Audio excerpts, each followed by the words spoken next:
So in reflecting on what I was just talking about, I wanted to give a little bit more information about what I meant by pathologizing coping skills.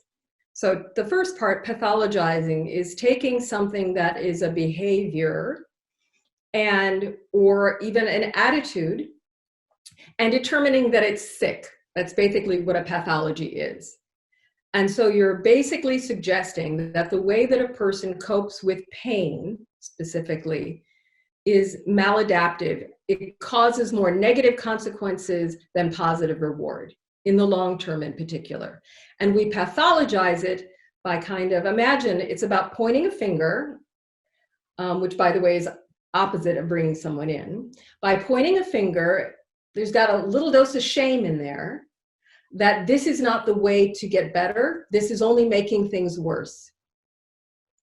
And so, and I'll hopefully get into this later, one of the things that we find that is really challenging is within couples, for example, when one party who is not someone who seems to be using substances more or drinking more in this case, takes it upon themselves to tell the other person, hey, that's not a good thing to do. You should stop doing that. That's a really bad thing.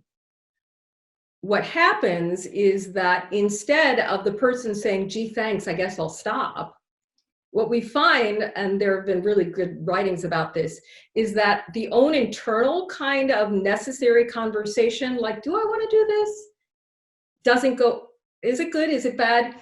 Doesn't exist any longer. Now the partner is the person who's doing this, and it bounces the other direction.